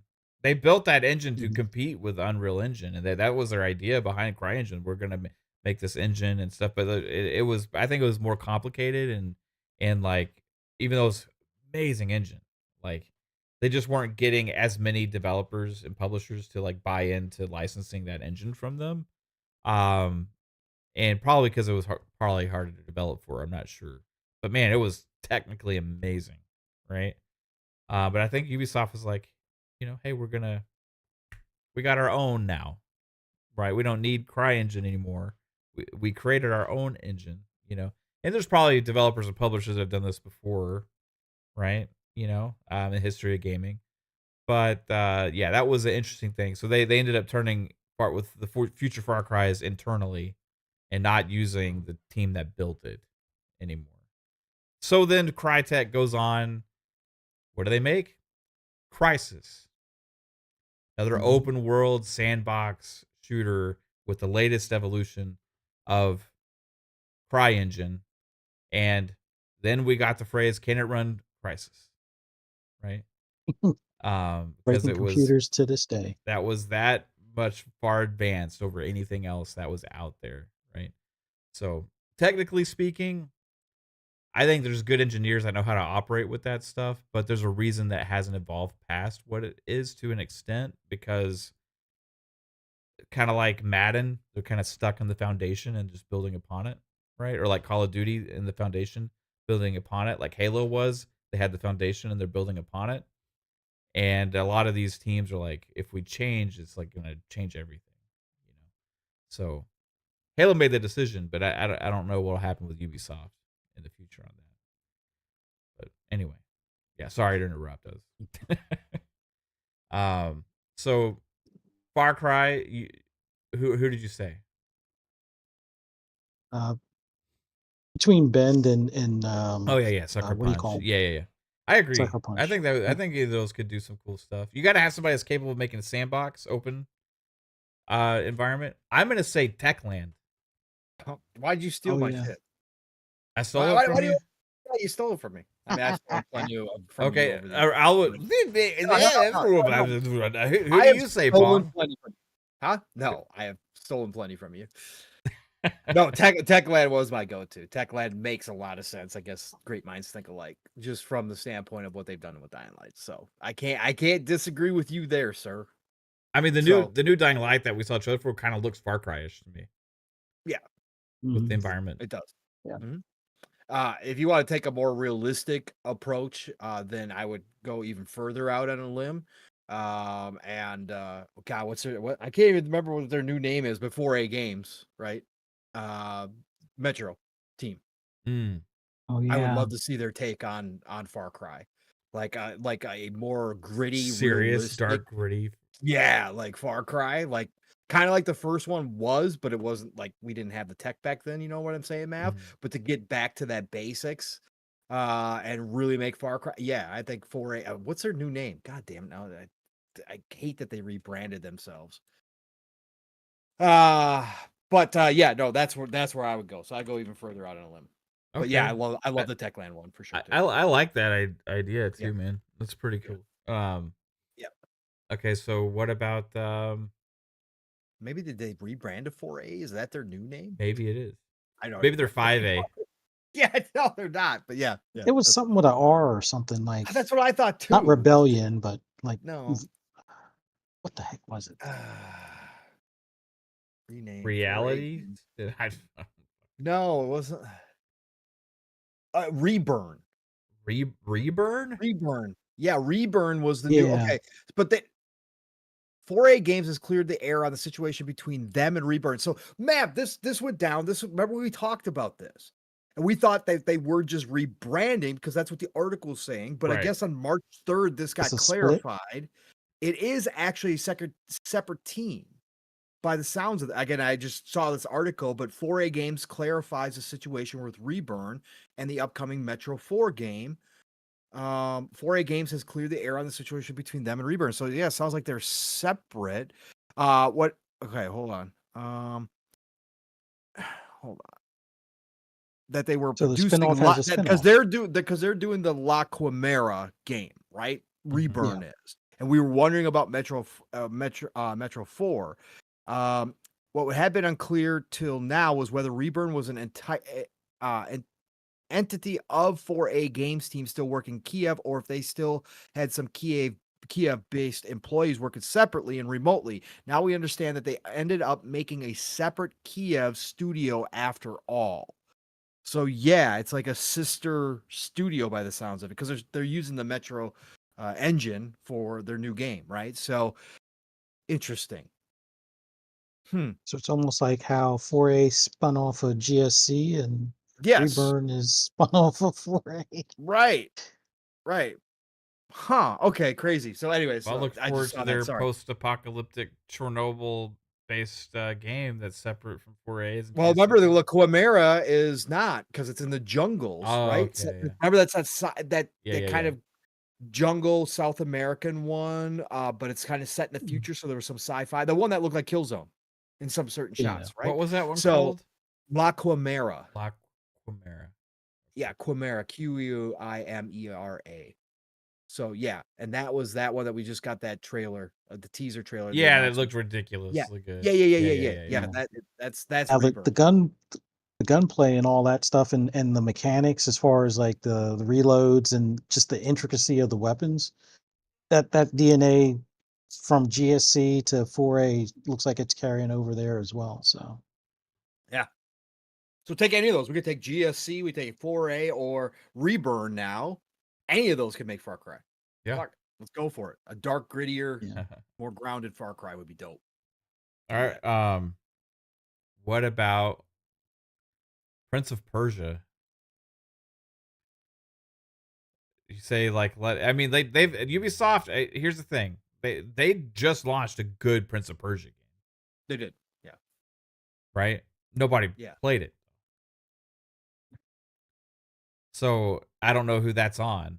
Like, No. I mean, they marketed it at all their events. They had trailers for it, like all that Mhm. stuff. Like, I don't. I mean, I don't know how much better word they could have tried to get out there about it. Maybe the price is a little high for that kind of game. I mean, it could have had an impact. $50. It looked, but it's still not a crazy. Like, it seems worth it. You know. Yeah. Um. So I don't know. Maybe like there's just is there a lack of interest in the franchise, or maybe because of the kind of style of game it was. But I think it's a style. Uh, Metroidvanias are going to hit or miss, right? Or they're going to be. I Metroidvanias have had a great run, and they continue to have a great run. Obviously, yeah, there's tons of people who love them. Um, and I don't think that necessarily that even I'd love to see. Did we ever get official sales numbers as to what Prince of Persia I sold? remember originally there was Yeah. some, and it was Okay. like abysmal. I mean, it was like ridiculously low. But I don't know if it's been updated since then. Yeah, maybe Prince of Persia just doesn't. Again, we've talked about this. Steele's point always is nostalgia is bigger than what the actual reality of the the IP is going to be for people. Maybe this is a case where the Prince of Persia IP is bigger, or because it was a Metroidvania and it wasn't in the vein of the original Prince of Persia's, people just didn't play it. I don't know what the answer to that. Okay, That's a good so question. as of January 30th, 2025, Yeah. they said it sold 1.3. Okay. So that's not that as bad as I thought it was. Originally, it was like the first reports were talking about like Yeah. less than 200,000 copies or something like that, right? So maybe it had a Mhm. little bit of a tail on it, right? Mhm. With Right. sales and stuff. What do you call them? The Game Awards, because it got nominated for accessibility and it got nominated for something else. Maybe that helped give it a little bit of a boost. Yeah, and unfortunately though, disappointment with sales led to the disbandment of the development team. Um so I don't know. They Good make old a Ubisoft. critically acclaimed game, and it didn't meet expectations, so the studio's gone. And we know they had to make cuts, right? But I don't know if like releasing a team that just released one of the best critically received games you've made in a long time is the right move, especially when it's probably not that big of a team as well, Mhm. and not going to do you a huge thing with numbers and cuts. Yeah. Anyway, I don't know. Fuck. I just picture Eves like a side that the public doesn't see is like he's a cokehead and he's like, you brought me these awards. Where's the money? Where's my money? I gotta pay for all this coke. Where's my money? But Well, we Randy only sold Pitchford, 1.7 million. Yves No, hanging you're out supposed to together. sell 5 That's million huge. copies. Where's my money? Oh man. It's like So that's it. Y'all are done. You're out of here. Get out. It's like, I mean, it's hard to think Uh, about honestly. Any God, that'd be even worse, Fuzzy. Jesus, if that was the case. I'll just take my ego old guy who doesn't know any better anymore. That's what I'll take. Holy shit. it's hard to think of any like specific team for Prince of Persia, like or Uh, any I mean, if publisher. you're just talking about a Metroidvania, I mean, Moon Studios, right? Yeah. Yeah.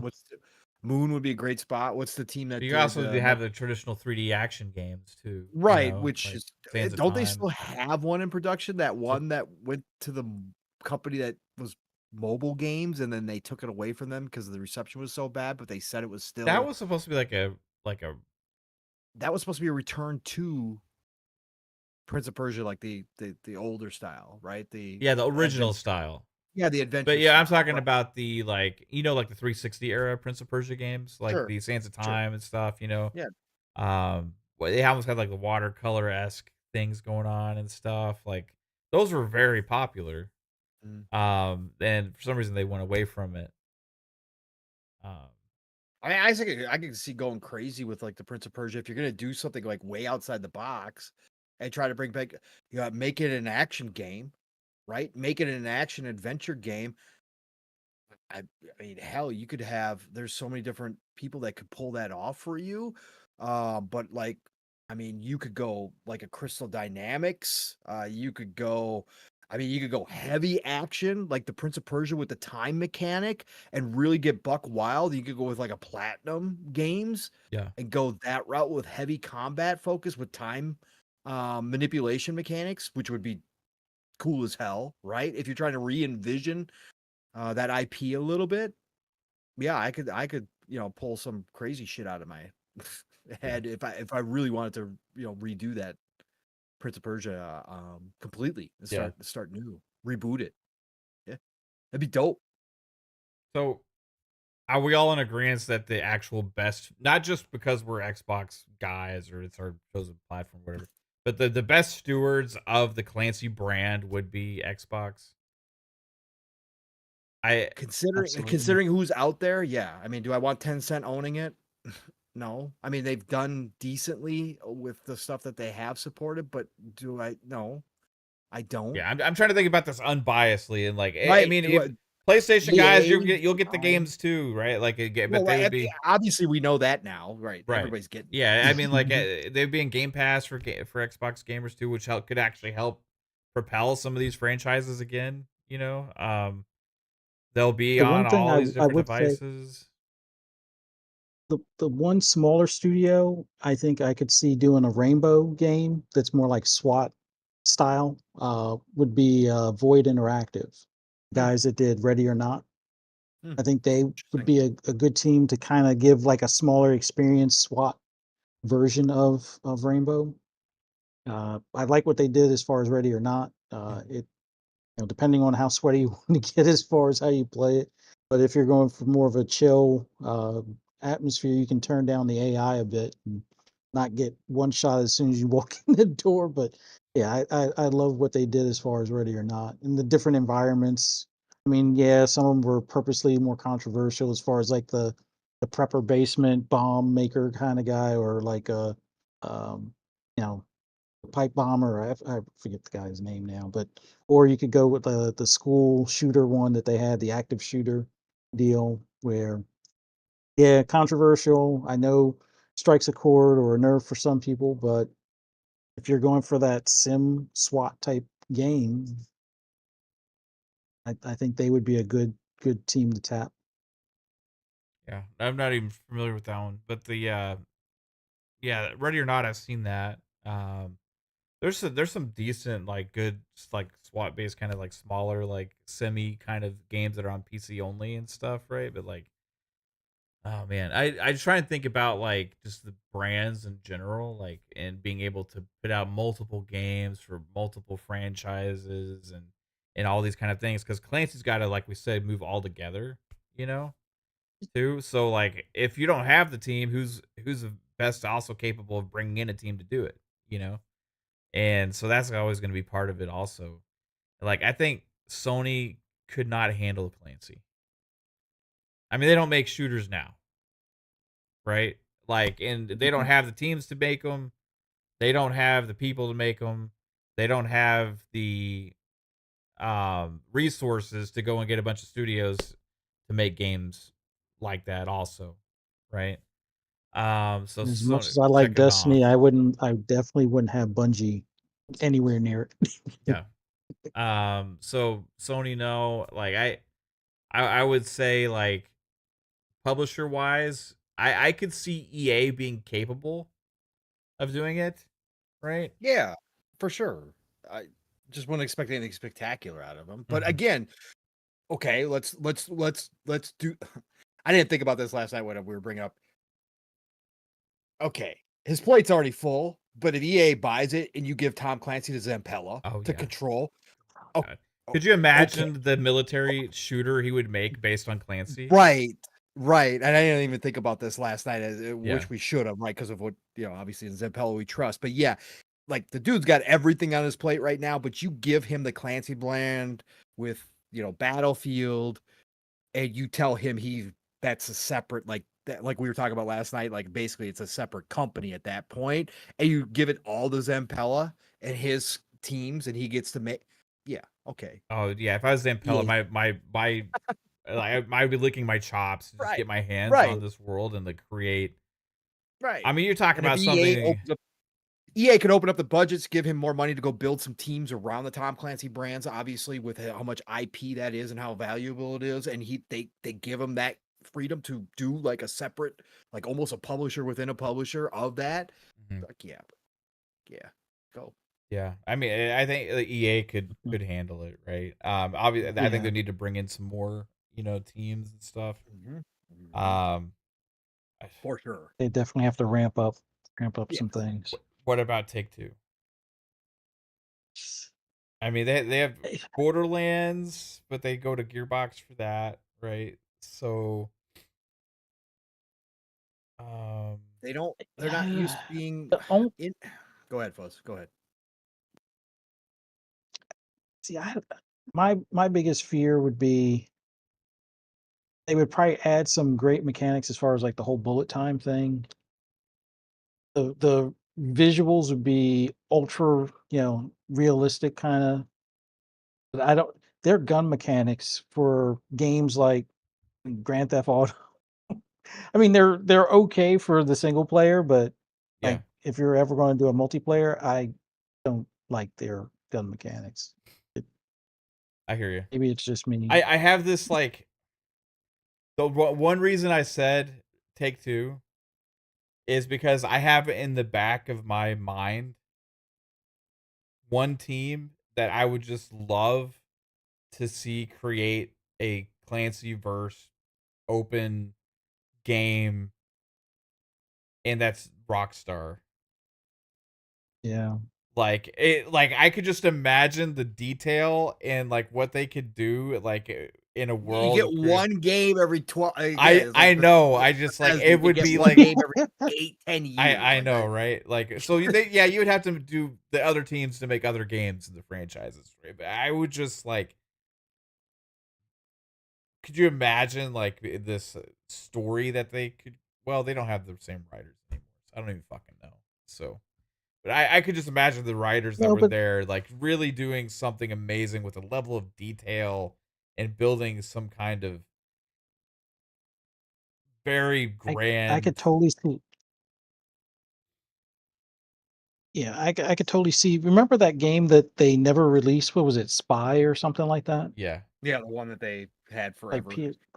I could totally see them making a world of spying and espionage to the point where even if it's a single player or maybe it's a co-op type of game, you have a set of orders. Each time you log in, it's a different world, different place you go to, and got to find the intel and get out of there before they get your cover. And I could see the set pieces like what they do even for like the Grand Theft Auto series or even for Red Dead Redemption to the point where it would feel like you're playing a movie, look as good as a movie, and probably even with different writers there nowadays, I think they'd be able to pull it off. The only thing would be their gun mechanics. I think might not be as favorable as like Mhm. the current Ubisoft setups, but it would be cinematic level, like ultra realism to the point where you'd be Thriller. if they Right. give you the Yeah. possibility to take out anybody because you wouldn't know who to trust. It'd be worse than what do you call it, like Watch Dogs, where it's like, well, who's really the bad guy at this point? Who's really the good guy? I could totally see them pulling out all the stops to make that a amazing experience. But 20 years in between them, Yeah. Yeah. I Yeah. don't know. Yeah. That's the Or, thing. or Yeah. For 10 to sure. 15 years in between them. Yeah, I don't know.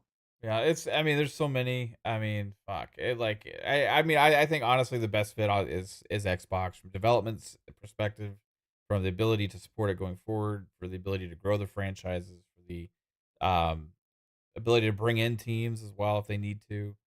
It just seems kind of like they're the place that makes the most sense, more so than Ubisoft, more so than anybody else out there. I think Xbox would be the best, but there's certain studios and teams out there. I'm like, what if, it would just be crazy. Anyway, guys, that was fun, and that was some fun speculation. We got lots of, I mean, there's a bunch of other random stuff that kind of happened this week, but overall, like, it's just no other huge news. We covered the big things with Xbox Play Anywhere, the handhelds. There was some other announcements for like smaller things and stuff this week as well, but we got more shows coming your way next week. On Monday, we got FSP back here on Thursday with PM and the PM, and then Friday XUP. But yeah, I would anticipate there's also more news coming as well in the next few weeks ahead. GDC is around the corner, as well as reports of other shows potentially coming up.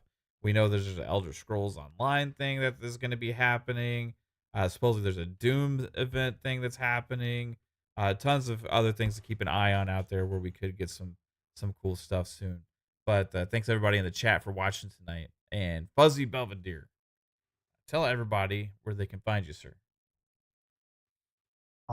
Oh, it's always awesome to be on here with you guys. Love doing this, talking about the gaming industry and interacting with the chat. Always a great time. For those that want to hear my rambles and rants on anything gaming related, just do a search on social media for Fuzzy_Belvedere. If you're into horror and you're in the Jersey area, come out to Monster Mania. I see you out there. Decent show going on. Not as packed as I would normally expect, but it's just the first night, so we'll see if things pick up with Julia Davis and I'm sorry, Gina Davis and Susan Sarandon coming tomorrow. I think there's going to be a crowd for them tomorrow, so Oh, it's Thelma we'll and see. But Louise, a reunion there, huh? yeah, Nice. But don't no, let but Susan Sarandon drive there. no, She no, might no, drive off a cliff. no, no, but love doing this. Love talking about games, and everybody clear that backlog because games are stacking up, and start saving up for that Xbox handheld if you haven't already. I think it's going to be a worthwhile purchase. Definitely consider picking it up in place of a Steam Deck or ROG Ally or Legion Go. So Right on, man. Thanks, Fuzzy. Appreciate you being here as always, dude. And from on location as well. Pong Soul, thanks for being back to back shows. Last night PM the PM and Sir. tonight for XUP. But tell everybody where Yeah. they can find you, sir. Yes, everybody, chat especially. Thank you all for being here again. All the support is never appreciated, always, or never appreciated. No, that's not how this works. Never expected, always appreciated around these parts, obviously.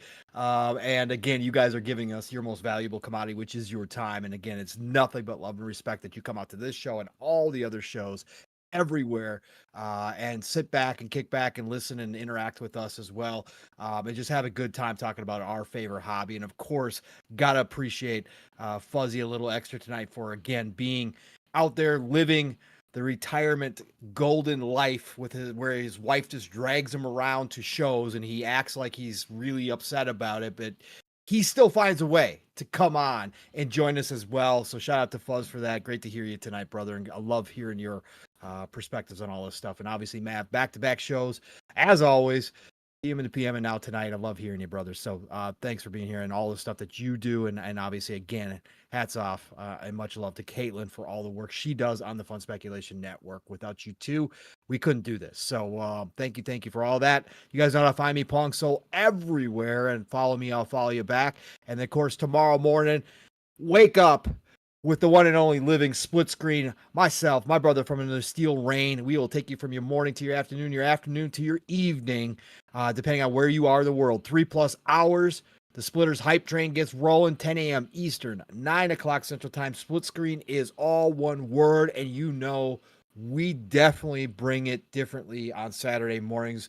Steel and I'll get in the weeds a little bit with certain topics that other places won't touch, but our chat controls a lot of our discussion as well on Saturday morning. So join him and I tomorrow morning, again, 10 a.m. Eastern, 9 o'clock Central Time, living split screen, 3+ hours. Buck up and get ready. And then, of course, Sunday, the new day that people are getting used to for the Shop Podcast, PTK Blam's channel, Fuzzy, Belvedere, myself, and this week we got the one and only Web Dave, who is going to do back-to-back shows because he's got his own show that starts right after the Shop Podcast. But Web Dave is going to join us. What a marathon that's going to be for Web Dave. Always love hearing that man. Just a good dude who has done a lot of great interviews in this community and runs a couple great shows. I love Web. So join us on Sunday afternoon, 6 p.m. Eastern, 5 o'clock Central Time for the Shop Podcast on PTK Blam's channel. Next week, it starts all over again. Double Barrel Games is the channel. Boomstick is the man 5 days a week. All good things green happens on Tuesdays for the Xbox Factor Podcast, 12 p.m. Eastern, 11 o'clock Central Time. Join him there. And then, of course, my podcasting week starts right here, PM in the PM. Pong and Mav in the PM on Thursday, 7 p.m. Eastern, 6 o'clock Central Time, unless we got to go late, which happens. So, it's just kind of our stick now where you don't know if we're going to start right on time or if it's going to be 15 minutes or if all of a sudden we're going to change the time for an hour. But, that's life. But we're going to make it happen on Thursday nights if Mav and I can. So join us next week for another episode of that. Otherwise, it's the golden age of gaming, people. Please get out there. Enjoy whatever it is that you're playing. Play what you love what you play. And I'll talk to you all real soon. No, Yep. Get us out of here, bro. Thanks, Pong. And everyone, have a good night. Take it easy. Enjoy your weekend and play some games. Bye.